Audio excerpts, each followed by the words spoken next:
Stage one of removing and replacing an engine is basically prepare yourself. And so don't come into the job thinking that, you're just going to rip and tear and pull nuts and bolts.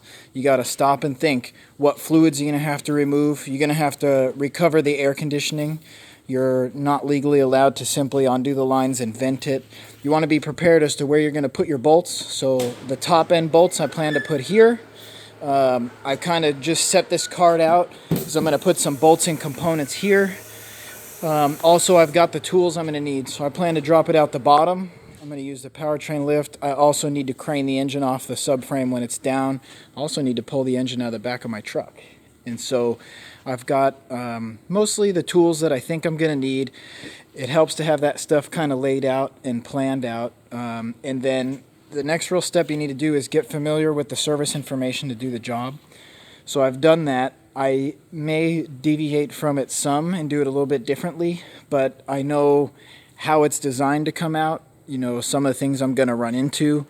The other thing is just be prepared. Don't underestimate, so if you start to do the job and you don't have a tool, you're going to be kind of tied up. And so I've kind of gone through and rehearsed in a way what I'm going to need to do. I plan to pull the whole powertrain off out the bottom. I may need to do an alignment, so I've got an alignment machine.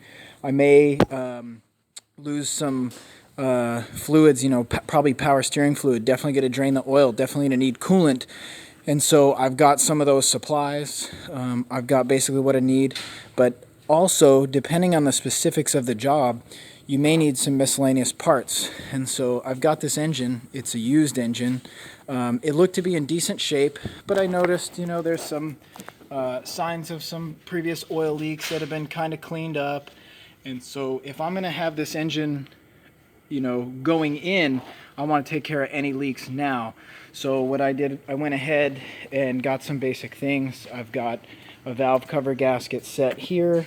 I've got obviously a new oil filter and oil. While it's, kind of apart, I'm going to put some spark plugs in it. And then we got to kind of debate. So this vehicle, the real issue with this engine, it runs.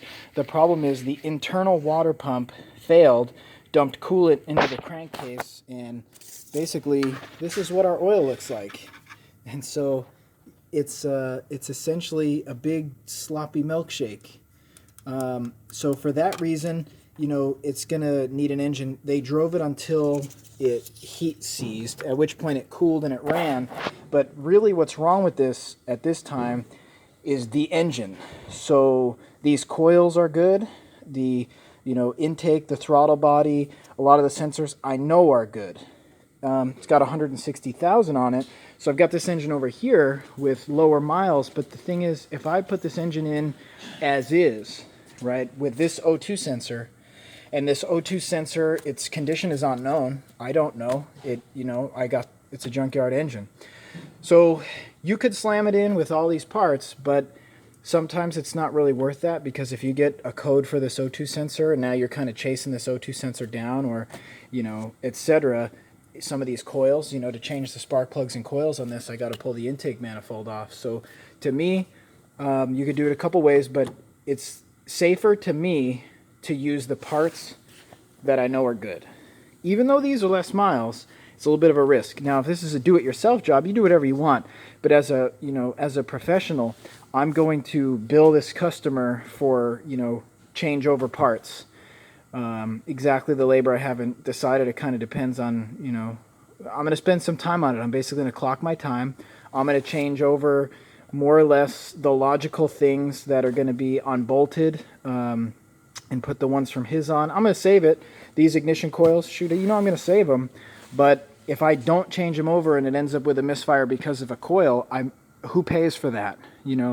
It would be like, we put your engine in, but now we need to charge you diagnosis, whereas I'm just going to put the known good, right? So there's several things, anything that you think is questionable, go ahead and change it over. Now, some of them I may leave, like this oil pressure sending unit, I may leave that in, because worst case, if it gives me a hard time, it's very easy and simple to get to. But look at this harness. When they removed it, this harness was kind of pulled. So this whole harness is going to get yanked off. So I'm just kind of planning what I may need, what I may run into. some of the things I may have to deal with. And so I've already got prices on the intake gaskets and the throttle body gasket and stuff. So additionally, imagine what it would take to do a rear main seal in the car.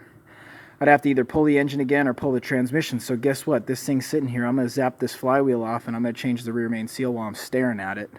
You know, bill a little extra time. Thermostat probably wouldn't be real hard to change, but I don't know the condition of this thermostat. I do know the condition of that thermostat, so that's why I'm electing to, you know, use some of those known good parts. And so overall, that's the whole plan. Get started.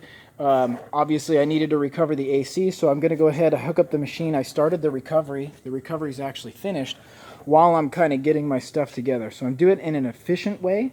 I'm not, you know, I'm not wasting any time. While this is recovering, I'm laying my stuff out, and by the time I'm done laying my stuff out, it's done. So now I've taken essentially no time to recover the refrigerant. It did take out 0.98 pounds, so I'm going to call it 1 pound. I'm going to make note of that. When I go to charge it, you know, I'm going to charge it to the spec as listed here on the label.